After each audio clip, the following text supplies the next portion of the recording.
BBC বাংলার অধিবেশন প্রবাহতে আপনাদের স্বাগত। আজ আপনাদের সাথে লন্ডন স্টুডিও থেকে আছি মানসী বড়ুয়া, আর ঢাকায় আমার সাথে থাকছেন আকবর হোসেন। বাংলাদেশের সর্বশেষ গুরুত্বপূর্ণ আপডেট সংবাদে আপনাকে স্বাগত। শুরুতেই সংবাদ শিরোনাম, পরে বিস্তারিত। প্রথমেই জানাবো আমাদের হাতে থাকা সর্বশেষ গুরুত্বপূর্ণ সবথেকে তাজা আপডেট সংবাদ। রাজধানীতে আবারও বাসে আগুন। রাজধানীর সূত্রাপুরে মালঞ্চ বাসে অগ্নিকাণ্ডের ঘটনা ঘটেছে মঙ্গলবার 11 নভেম্বর সন্ধ্যার পর এই ঘটনা ঘটে। এখন পর্যন্ত অগ্নিকাণ্ডের কারণ জানা যায়নি। আজ রাত ও মঙ্গলবার ভোরে রাজধানীর রায়েরবাগ, যাত্রাবাড়ি ও উত্তরায় 3টি বাসে আগুন দেওয়ার ঘটনা ঘটে। এরপর জানাবো আওয়ামী লীগের বিরুদ্ধে যত মামলা আছে সব তুলে নেওয়া হবে বললেন মির্জা ফখরুল। বিএনপির মহাসচিব মির্জা ফখরুল ইসলাম আলমগীর বলেছেন, আমরা প্রতিহিংসা রাজনীতি করব না। আওয়ামী লীগ যেভাবে মামলা করেছে আমরা সেভাবে মামলা করতে চাই না। কথা দিচ্ছি আওয়ামী লীগের বিরুদ্ধে যত মামলা আছে সব তুলে নেওয়া হবে। আমরা সহোদর্য ও সম্প্রীতির রাজনীতি করতে চাই। এদিকে জুলাই সনদের স্বীকৃতি ছাড়া 2026 সালে কোনো নির্বাচন হবে না বলছেন জামাতের আমির। জুলাই সনদের স্বীকৃতি বা আইনি ভিত্তি ছাড়া 2026 সালে কোনো নির্বাচন হবে না এমন মন্তব্য করেছেন বাংলাদেশ জামাত ইসলামের আমির। তিনি বলেন, আগে সনদের বিষয় সরকারকে সিদ্ধান্ত নেবে, তারপর নির্বাচন। তার আগে আমরা নির্বাচনে অংশগ্রহণ করব না। জানাবো বাংলাদেশকে জড়িয়ে ভারতীয় গণমাধ্যমে ভিত্তিহীন সংবাদ প্রকাশ। পররাষ্ট্র উপদেষ্টার ক্ষোভ। দিল্লিতে বিস্ফোরণের ঘটনায় বাংলাদেশকে জড়িয়ে ভারতীয় বিভিন্ন মিডিয়া মিথ্যা ও প্রোপাগান্ডা ছড়াচ্ছে। এই ঘটনায় পররাষ্ট্র উপদেষ্টা ক্ষোভ জানিয়েছেন। আজ পররাষ্ট্র মন্ত্রণালয়ের সাংবাদিকদের প্রশ্নের জবাবে তিনি আরও বলেছেন, ভারতের গণমাধ্যমে যে সব দোষ চাপানোর চেষ্টা করে এসবের কোনো ভিত্তি নেই। এবং সর্বশেষ জানাবো জুলাই সনদ বাস্তবায়নে সরকারের পদক্ষেপ 3 থেকে 4 দিনের মধ্যেই জানা যাবে বললেন আইন উপদেষ্টা। জুলাই সনদ বাস্তবায়নে সরকারের পদক্ষেপ 3 থেকে আগামী 4 দিনের মধ্যেই সবাই জানতে পারবেন বলে জানিয়েছেন আইন উপদেষ্টা আসিফ নজরুল। তিনি বলেন, সরকার সব দলের প্রত্যাশা পূরণ করার চেষ্টা করছে। প্রিয় দর্শক, এতক্ষণ শুনছিলেন সংবাদ শিরোনাম, এবারে বিস্তারিত। তবে তার আগে বন্ধুরা অনুরোধ থাকবে এই সংবাদটিতে একটি লাইক দিন। এই চ্যানেলে আপনি নতুন হয়ে থাকলে আমাদের সংবাদটি দেখতে দেখতে চ্যানেলটি সাবস্ক্রাইব করে রাখুন। কমেন্ট করে বন্ধুরা আপনার মূল্যবান মতামত জানিয়ে দিন আপনি বিশ্বের কোন দেশ থেকে বা বাংলাদেশের কোন স্থান থেকে আমাদের সংবাদটি দেখছেন এবং শুনছেন। আর বন্ধুরা, সংবাদটি আপনার সোশ্যাল মিডিয়া ফেসবুকে শেয়ার করে বন্ধুদেরও দেখার সুযোগ করে দিন। এবারে বিস্তারিত। আর বন্ধুরা, গাজা যুদ্ধে আপনি যদি নিরীহ ফিলিস্তিনিদের ভালোবেসে থাকেন, কমেন্টে ইয়েস লিখে বিশ্ববাসীকে জানিয়ে দিন। রাজধানীতে আবারও বাসে আগুন। রাজধানীর সূত্রাপুরে মালঞ্চ বাসে অগ্নিকাণ্ডের ঘটনা ঘটেছে মঙ্গলবার 11 নভেম্বর সন্ধ্যায় এই ঘটনা ঘটে। এখন পর্যন্ত অগ্নিকাণ্ডের কারণ জানা যায়নি। গত সোমবার রাতে মঙ্গলবার ভোরে রাজধানীর রায়েরবাগ ও যাত্রাবাড়ি উত্তরায় 3টি বাসে আগুন দেওয়া হয়েছে। সব ঘটনায় কেউ হতাহত হয়নি বলে জানা গেছে। এর আগে গতকাল সোমবার 2টি ও সন্ধ্যায় 1টি বাসে আগুন দেওয়ার ঘটনা ঘটে। ফায়ার সার্ভিসের নিয়ন্ত্রণ কক্ষের কর্মকর্তা মোহাম্মদ শাহজাহান জানান, রায়েরবাগ এলাকায় সোমবার রাত 1:45টার দিকে রাজধানী পরিবহনের একটি বাসে আগুন দেওয়া হয়। এরপর রাত 2টার কিছু পরে যাত্রাবাড়িতে রায়দা পরিবহন ভোর 4টায় উত্তরার জনপদ মোড়ে আরেকটি বাসে আগুন দেওয়ার ঘটনা ঘটে। তিনি আরও জানান, বাসগুলো পার্কিং করা অবস্থায় ছিল। খবর পেয়ে ফায়ার সার্ভিসের কর্মীরা গিয়ে আগুন নেভান। অন্তর্বর্তীকালীন সরকারের প্রধান উপদেষ্টা প্রফেসর ডক্টর মোহাম্মদ ইউনূসের সরকার ক্ষমতায় আসার পর থেকে আওয়ামী লীগের নেতাকর্মীদের নানাভাবে হ্যারাসমেন্ট করা হচ্ছিল। বিষয়গুলো খুবই গুরুত্ব সহকারে আওয়ামী লীগ নিয়েছে এমন অভিযোগ করেছে তারা। এরপর থেকেই তারা দেশকে অস্থিতিশীল করার জন্য নানা রকম ষড়যন্ত্র করছে। এই ঘটনার পরপরই বাংলাদেশে আবার নতুন করে আওয়ামী লীগ আগুন সন্ত্রাস শুরু করেছে। বিভিন্ন জায়গায় আওয়ামী লীগের নেতাকর্মীরা ককটেল বিস্ফোরণের পাশাপাশি আগুন লাগাচ্ছে। তাদেরকে বেশ কয়েকজনকে হাতে নাতেও গ্রেপ্তার করা হয়েছে। এছাড়াও ডিএমপির কমিশনার আরও জানিয়েছেন, গত 24 ঘন্টায় আমরা ঢাকার বিভিন্ন জায়গায় অভিযান চালিয়ে আওয়ামী সন্ত্রাসীদের 50 জনকে গ্রেপ্তার করেছি।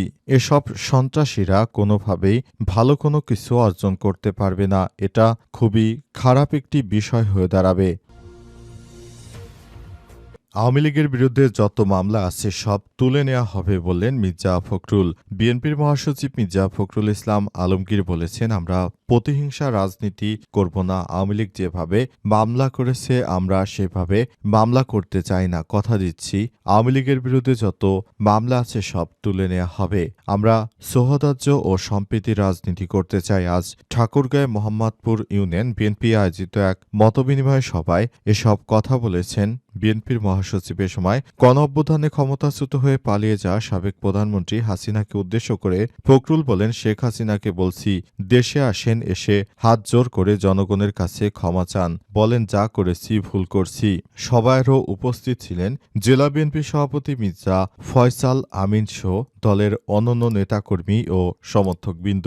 এর আগে দুপুরে উপজেলা থেকে বাড়ি লক্ষ্মীরহাট উচ্চ বিদ্যালয় মাঠে আয়োজিত এক মতবিনিময় সভায় যোগ দেন বিএনপির মহাসচিব মির্জা ফখরুল ইসলাম। এ সময় তিনি বলেন, দীর্ঘ ৯ মাস সংস্কারের নামে রাজনৈতিক দলগুলোর সঙ্গে সংলাপ আলোচনার পরও অমীমাংসিত বিষয়ে চাপিয়ে দিতে চাইলে এর দায় বিএনপি নেবে না, এর দায় সরকারকে নিতে হবে। ফখরুল আরও বলেছেন, বিএনপি ক্ষমতায় গেলে প্রথম ১৫ মাসের মধ্যে ১ কোটি মানুষের কর্মসংস্থান তৈরি করা হবে। জুলাই সনদের স্বীকৃতি ছাড়া ২০২৬ সালে কোনো নির্বাচন হবে না বললেন জামাতের আমির। জুলাই সনদের স্বীকৃতি বা আইনি ভিত্তি ছাড়া ২০২৬ সালে কোনো নির্বাচন হবে না বলে মনে করেন বাংলাদেশ জামাত ইসলামের আমির ড.